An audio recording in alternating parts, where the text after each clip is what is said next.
कुछ जगहें ऐसी होती हैं जहां वक्त ठहर जाता है, न दिन की रोशनी वहां पहुंचती है और न ही रात का सुकून। इस कहानी का नायक एक आम इंसान है, मगर उसकी किस्मत उसे ऐसी जगह ले गई जहां आम इंसान की कल्पनाएं भी कांपने लगे। एक छोटी सी भूल और उसके बाद जो हुआ उसने उसकी पूरी जिंदगी को बदल डाला। नमस्कार दोस्तों, आपका स्वागत है आपके अपने YouTube चैनल स्टोरी टेलर में। आज की कहानी आपको डरने के लिए मजबूर कर देगी, पर कहानी सुनने से पहले अगर आप इस चैनल पर पहली बार आए हैं तो इसे सब्सक्राइब कर दे और बेल आइकॉन को भी प्रेस करके ऑल के ऑप्शन पर क्लिक कर दे, जिससे आप हमारी फैमिली का हिस्सा बन जाएंगे और हमारी आने वाली सभी कहानियों की नोटिफिकेशन आपको मिलती रहेगी। और अगर वीडियो पसंद आए तो इसे लाइक भी करें, जिससे हमें मोटिवेशन मिलता है आपके लिए ऐसी ही कहानियां लाने का। चलिए सुनते हैं कहानी। ये कहानी आपको डर का एहसास जरूर कराएगी। अगस्त की एक उमस भरी दोपहर थी। मुंबई में बारिश थोड़ी कम हुई थी और पांचों दोस्त एक कैफे में बैठे बोर हो रहे थे। यश ने कहा, चलो ना कहीं ड्राइव पर चलते हैं। मुंबई से गोवा रोड ट्रिप करते हैं, मजा आएगा। अभय ने मना किया, यार NH 66 की हालत खराब है, एक्सीडेंट बहुत होते हैं। पर राहुल ने मजाक में कहा, भूत प्रेत की बातें सुन रखी हैं मैंने उस हाईवे के बारे में, चलो डर टेस्ट भी हो जाएगा। नेहा थोड़ी असहज हुई, मत जाओ यार उस रास्ते, लोग कहते हैं कि वहाँ कुछ है, कोई लड़की दिखती है लाल कपड़ों में। तन्वी ने बात को हंसी में उड़ा दिया, नेहा ये 2025 है, भूत नहीं इंटरनेट खतरनाक है आजकल। अगले दिन सब तैयार थे, सामान pack, car full tank, speaker पर तेज गाने और ड्राइविंग का जोश। 5 अगस्त की शाम 6:30 बजे उन्होंने मुंबई से निकलकर NH 66 पकड़ा। बारिश फिर शुरू हो गई थी, हल्की सी फुहार, सड़क पर पानी की पतली परत और चारों तरफ घना जंगल। रात के 11:15 बजे उन्होंने एक ढाबे पर खाना खाया। वहाँ के मालिक ने अजीब बात कही, बच्चों आज मत निकलो आगे, रात ज्यादा हो गई है और आगे वाली सड़क खामोश रहती है। अभय हंसा, अंकल अब तो और जाना है हमें। ढाबे के बाहर एक बोर्ड था, सावधान आगे 7 किलोमीटर खतरनाक मोड़, गति धीमी रखें। सड़क खाली थी, टायर पानी से भरी सड़क पर सरसराते जा रहे थे। यश गाड़ी चला रहा था, तभी नेहा की चीख गूंजती है, रुको, वो वहां कोई खड़ा था। सबने सड़क देखी, कुछ नहीं था। नेहा कांप रही थी, वो लाल साड़ी में थी, चेहरा नहीं था उसका। तन्वी ने उसका हाथ पकड़ा, तूने सपना देखा होगा। तभी कार की लाइट अपने आप ऑफ हो जाती है। यश ब्रेक मारता है, गाड़ी रुक जाती है। चारों तरफ घना अंधेरा। माइकल जैक्सन का गाना अचानक स्पीकर पर बजने लगता है, खुद से, थ्रिलर थ्रिलर नाइट। राहुल गाड़ी से उतरता है, कोई प्रैंक कर रहा है ना। कार का पीछे का दरवाजा धीरे से खुलता है, खुद ब खुद। अब सबके चेहरे पर डर था। अभय बोला, बस अब यहीं से लौट चलते हैं। गाड़ी स्टार्ट नहीं हो रही थी, इंजन 3 बार घुमा फिर शांत। रात के 12:23, मोबाइल नेटवर्क चला गया। Google maps lost connection. Tanvi की सांस तेज हो गई, ये कोई मजाक नहीं है, कोई है यहाँ। तभी सामने एक औरत खड़ी दिखी, सड़क के किनारे, बिल्कुल सीधी, बिना हिले।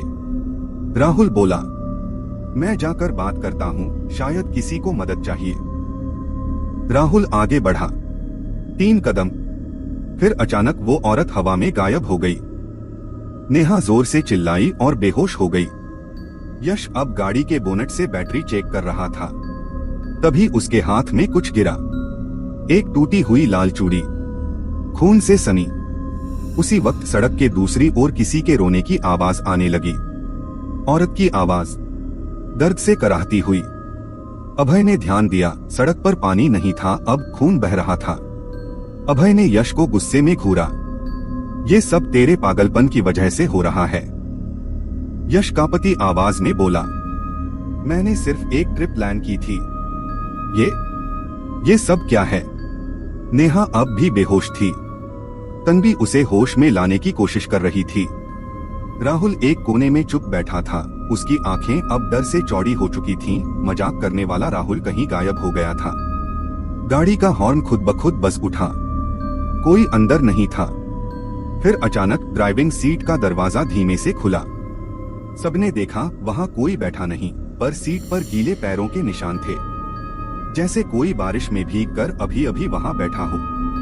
अभय ने तय किया कि वह मदद लेने जाएगा। पास में एक गांव होगा।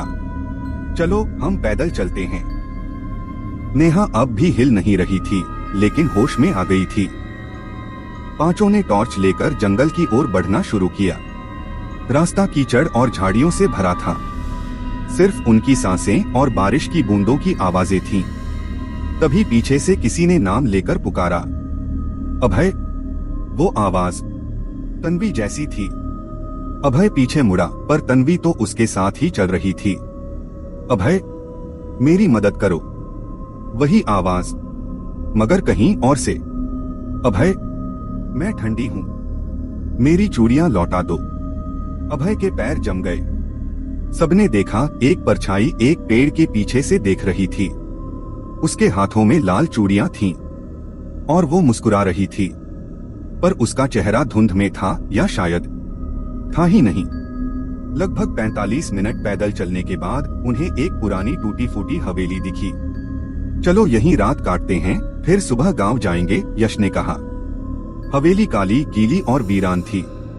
दीवारों पर बेलें चढ़ी थीं, खिड़कियां टूटी हुई थीं और फर्श पर सिर्फ मिट्टी और कबूतरों की बीट। सब अंदर गए। तभी एक कमरा देखा, बंद था। उस पर लिखा था, कल्पना मत खोलो। राहुल ने माचिस से जलती हुई मोमबत्ती लगाई। दीवारों पर कुछ लिखा था, खून से। उसने कहा था लौट आऊंगी। मैंने कसम खाई थी। अब कोई नहीं बचेगा। तन्वी बोली, कल्पना कौन है? नेहा थर-थर कांप रही थी। मेरी दादी इस नाम का जिक्र करती थी। 40 साल पहले इसी रास्ते पर किसी ने उसे जलाया था। किसने? जिससे वो प्यार करती थी। रात के 3:11 बजे हवेली की दीवारें हिलने लगी। मोमबत्तियां एक एक कर बुझने लगी। नेहा जोर से चिल्लाई। वो आ गई। एक हवा का तेज झोंका अंदर घुसा। सबके कानों में एक साथ वो आवाज गूंजी, मेरी चूड़ियां वापस दो, नहीं तो सब जल जाओगे। राहुल का शरीर कंपाने लगा। उसके हाथ अपने आप हवा में उठे। उसके मुंह से तेज चीख निकली, मेरी मदद करो, वो मेरे अंदर आ रही है। उसके शरीर से भाप निकलने लगी, जैसे कोई उसे अंदर से जला रहा हो। नेहा चिल्लाई, उसकी चूड़ियां बाहर फेंको, फेंको। अभय ने वो चूड़ियां हवेली से बाहर फेंकी। तभी राहुल जमीन पर गिर पड़ा, बेहोश। एक अजीब सी शांति छा गई। सिर्फ हवेली की दीवार पर एक नया मैसेज लिखा था, ताजा खून से। एक गया, 4 बाकी। राहुल बेहोश पड़ा था। बाकी चारों उसे उठाकर एक टूटे पलंग पर लिटा चुके थे। हवेली के हर कोने से सीलन, अजीब सी बदबू और पुराने वक्त का डर टपक रहा था। अभय ने दीवार पर लिखा खून साफ किया तो पीछे कुछ उभरा, एक नाम और तारीख, कल्पना शेट्टी, 12 जून 1982। यश चौंका, 1982? ये तो 43 साल पुरानी बात है। नेहा अब पूरी तरह से डरी हुई थी। उसकी आवाज कांप रही थी। मेरी दादी कल्पना को जानती थीं। वो और उनकी बहनें स्कूल साथ जाती थीं। तन्वी ने पूछा, क्या हुआ था उसे? नेहा की आंखों में आंसू थे। 12 जून 1982 रात 10:30 बजे, नालासोपारा के पास यही NH 66 हाईवे।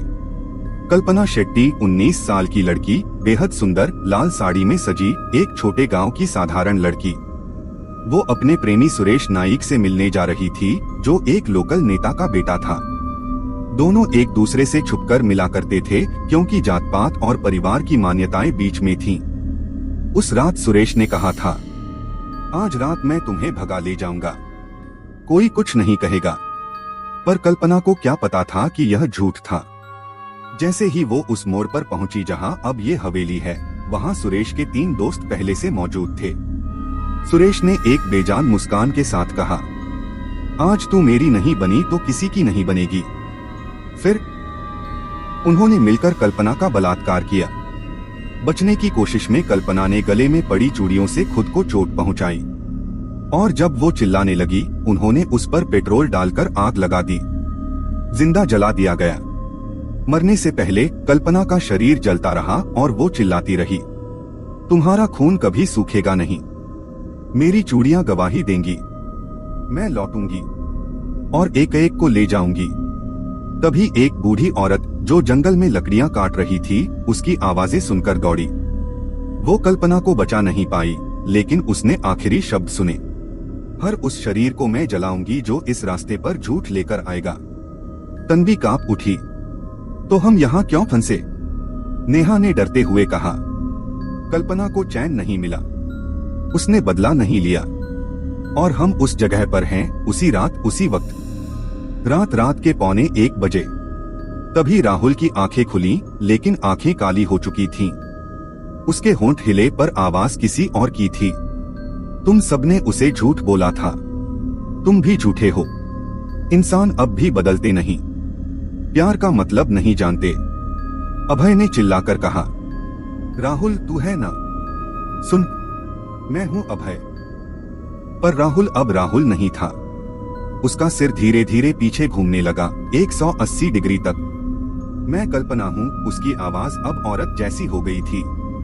दरवाजे अपने आप बंद हो गए। हवेली के अंदर खून बहने लगा, दीवारों से, फर्श से, राहुल के मुंह से। तन्वी और नेहा डर के मारे दीवार से चिपक गईं। अभय और यश ने मिलकर राहुल को पकड़ने की कोशिश की, लेकिन तभी राहुल हवा में उठ गया, 3 फीट ऊपर, जैसे कोई अदृश्य शक्ति उसे पकड़े हो। उसकी आंखों से खून निकलने लगा। मेरी मौत तुम्हारी सांसों से बंधी है। एक झूठ, एक मौत। राहुल की छाती में खुद ब खुद एक जलता हुआ निशान उभर आया, जैसे किसी ने लोहे की छड़ से जलाया हो। नेहा चिल्लाई, रुको, हम झूठे नहीं हैं, हम दोषी नहीं हैं। तभी अचानक एक पल के लिए सब शांत हो गया। राहुल जमीन पर गिरा, लेकिन धड़कनें बंद थीं। तन्वी ने चेक किया, वो नहीं रहा। सब सुन्न हो गए। फिर दीवार पर एक नई लाइन उभरी, जलते अक्षरों में, 2 गया, 3 बाकी। राहुल की लाश अब भी हवेली के फर्श पर पड़ी थी। उसकी आंखें खुली थीं, मगर पुतलियां गायब थीं, बस काले गड्ढे। अभय गुस्से से कांप रहा था। अब और नहीं, मैं इस हवेली को आग लगा दूंगा। उसने टॉर्च से कागज और लकड़ियां जलानी शुरू की। नेहा चीख पड़ी, नहीं, अगर आत्मा यहीं बसी है और तुमने इसे जलाया, तो वो सब कुछ जला देगी, हम सबको भी। अगले ही पल दीवारें सांपों की तरह हिलने लगीं। हवेली की छत से काले बालों की लटकती लटें नीचे झूलने लगीं। एक धीमी सुलगती सी आवाज, जिस्म तो तुमने जला दिया था, अब रूह जलाओगे? तन्वी, यश कहाँ गया? वो तो अभी यहीं था। अभय दौड़कर पिछवाड़े गया। वहां जमीन पर कीचड़ में घसीटने के निशान थे, जैसे किसी को जबरदस्ती घसीटा गया हो। पत्तियों और कीचड़ को हटाकर देखा, एक मोबाइल फोन पड़ा था, यश का। स्क्रीन पर सिर्फ एक रिकॉर्डिंग चालू थी। अभय ने प्ले किया और अंदर तक कांप गया। रिकॉर्डिंग में आवाज थी, मुझे जाने दो, मैंने कुछ नहीं किया, प्लीज। एक औरत की हंसी, झूठ की गंध तुमसे आती है, रूह की आग में झुलसोगे, यश।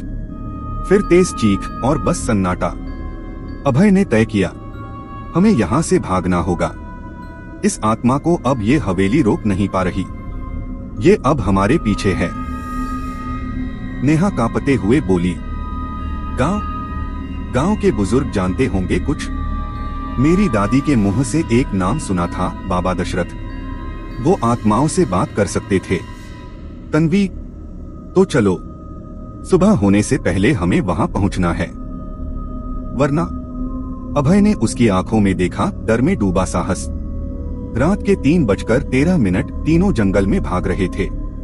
हर पेड़ के पीछे कुछ दिखता था, हर पत्ता सरसराता था, जैसे कोई नहीं और फिर भी कोई है। नेहा अचानक गिर गई, पैर में चोट लगी। अभय उसे उठाने झुका, तभी तन्वी की चीख आई, अभय, उसके पीछे देखो। वो पलटा। एक अदृश्य छाया ने नेहा के बाल पकड़े और उसे हवा में उठा लिया। नेहा का शरीर 3 फीट ऊपर, उसके चेहरे से खून बह रहा था। आत्मा की आवाज, तेरी दादी ने मुझे मरते देखा था, अब तुझे जलते देखेगी। अभय ने जोर से झपट्टा मारा और नेहा को गिरने से पहले पकड़ लिया। अब आत्मा के कदमों की आवाजें तेज हो रही थीं, लेकिन दिखाई कुछ नहीं दे रहा था। सुबह के 4:20 आखिरकार एक कच्चा रास्ता दिखा जहां बोर्ड पर लिखा था, शांति कुंड, बाबा दशरथ का आश्रम। 3 लोग बचे, अभय, तन्वी और घायल नेहा। जैसे ही वो अंदर पहुंचे, एक बुजुर्ग आदमी लकड़ी की माला फेरते दिखे। उनकी आंखें सफेद थीं, जैसे देख नहीं सकते, पर उन्होंने कहा, मैं कब से तुम्हारा इंतजार कर रहा हूँ बेटा। अभय चौंका, आपको कैसे पता? कल्पना लौटी है और इस बार उसे कोई रोक नहीं सकता, सिवाय खुद उसके सच के। तुम्हें उसके जलने का आखिरी गवाह ढूंढना होगा और उसकी अधूरी बात पूरी करनी होगी। तन्वी, कौन गवाह, कौन बात? बाबा ने एक थैला निकाला, उसमें एक पुराना जला हुआ रजिस्टर था, उसकी डायरी। अंतिम पन्ना फटा हुआ है, जिसे उसकी मां ने छुपा दिया था, और वो पन्ना आज भी उस हवेली के नीचे दबा है। बाबा बोले, अगर सूरज उगने से पहले तुम वो पन्ना नहीं लाए, तो कल्पना अब सिर्फ आत्मा नहीं रहेगी, वो बन जाएगी चिरजीवित श्राप। अभय ने तन्वी और नेहा की ओर देखा। हम वापस चलेंगे, अपने डर से लड़ेंगे और कल्पना को चैन दिलाएंगे। रात के 4:23 बजे, हवेली का वही भूतिया दरवाजा। चारों ओर सन्नाटा, जैसे हवा भी सांस रोक कर बैठी हो। अभय के हाथ में बाबा दशरथ द्वारा दिया गया चंदन और राख से बना सुरक्षात्मक धागा बंधा था। बाबा ने कहा था, इस धागे की रक्षा करना, और जो भी नीचे जमीन खोदोगे धूप मत बुझने देना, वरना कल्पना की आत्मा मुक्त नहीं और भी ज्यादा पागल हो जाएगी। तन्वी हाथ में दिया पकड़े हुए, नेहा एक छड़ी के सहारे चल रही थी। उन्होंने हवेली के पिछले हिस्से में जमीन खोदनी शुरू की, जहां बाबा ने इशारा किया था। जैसे ही पहली बार फावड़ा मिट्टी में घुसा, जमीन से चीख निकली। वो सिर्फ मिट्टी नहीं थी, वो राख थी, कल्पना की जली हुई देह की बची खुची राख। धुआं उठने लगा और धुएं के बीच से एक आकृति उभरी। लाल साड़ी, अधजला चेहरा, काली आंखें और कांच जैसी टूटती हुई आवाज, तुम वापस आ गए, झूठे हत्यारे, सब एक जैसे। अभय चिल्लाया, हम दोषी नहीं हैं कल्पना, हम सिर्फ तुम्हें मुक्त करना चाहते हैं। लेकिन कल्पना की आंखें जल उठीं। मुक्ति? मुझे जलाया गया था, अब तुम जलोगे। अभय ने खुदाई जारी रखी और आखिरकार मिट्टी के नीचे से एक लोहे की छोटी संदूक मिली। उसके अंदर राख से सने पन्नों के बीच एक जला हुआ अंतिम पन्ना मिला। उस पर लिखा था, कांपते हाथों से, खून से, अगर मैं वापस ना आ सकूं तो माफ कर देना माँ। मैं सुरेश को सब बता दूंगी, मैं प्रेग्नेंट हूँ, और अगर उसने मुझे अपनाया नहीं, मैं खुद को खत्म कर दूंगी, मगर चुप नहीं रहूंगी। तन्वी के होंठ सिहर उठे। वो आत्महत्या नहीं करना चाहती थी, वो लड़ना चाहती थी। नेहा बोली, लेकिन उसे मरने पर मजबूर किया गया, इसलिए उसकी आत्मा भटक रही है। कल्पना की आत्मा चिल्लाई, तुम सबने भी झूठ बोला होता। अगर मैं न जलती तो शायद दुनिया मुझे बदचलन कहती। अब उसके शरीर से भभकती आग की लपटें निकल रही थीं। हवेली की दीवारें पिघलने लगीं। अभय ने अंतिम पन्ना जलते दिए के पास रखा। कल्पना, ये तेरी आखिरी बात है, हम तुझे दुनिया के सामने सुनाएंगे। अब तेरा सच दबेगा नहीं, तुझे अब लड़ना नहीं, चैन चाहिए। कल्पना चीखते हुए हवा में लहराई। उसका शरीर आधा भाप में बदल चुका था। उसने तन्वी की ओर हाथ बढ़ाया। मुझे मेरा बच्चा चाहिए था। तन्वी ने कांपते हाथों से उसका अंतिम पन्ना उसकी राख पर रखा। अचानक एक सफेद रोशनी फूटी। कल्पना की आंखें भर आईं। पहली बार उसके चेहरे पर आंसू दिखे, आग नहीं। माँ, मैं आ रही हूँ। कल्पना की आत्मा धीरे धीरे लुप्त हो गई। हवेली फिर से स्थिर हो गई। सूरज की पहली किरण बाहर झांकने लगी। अभय, तन्वी और नेहा तीनों जमीन पर बैठ गए। उनकी सांसें तेज थीं, मगर अब डर नहीं था। कल्पना अब मुक्त थी। या शायद 2 दिन बाद तीनों मुंबई लौटे। अभय ने उस अंतिम पन्ने को एक न्यूज चैनल को दे दिया। कल्पना की डायरी नाम से रिपोर्ट चली, सोशल मीडिया पर वायरल। लोग अब जानते थे कि कल्पना शेट्टी कोई कहानी नहीं थी, एक इतिहास थी। लेकिन एक रात तन्वी अपने कमरे में अकेली थी। आईने में खुद को देख रही थी। आईने में पीछे एक साया दिखा, लाल साड़ी में। तन्वी ने पीछे देखा, कुछ नहीं। पर जब फिर आईने में देखा, वो लाल साड़ी अब खुद तन्वी ने पहनी हुई थी। और अचानक उसके होंठ अपने आप बोले, मेरी कहानी तो अभी शुरू हुई है। कहानी पसंद आई हो तो इसे लाइक करें।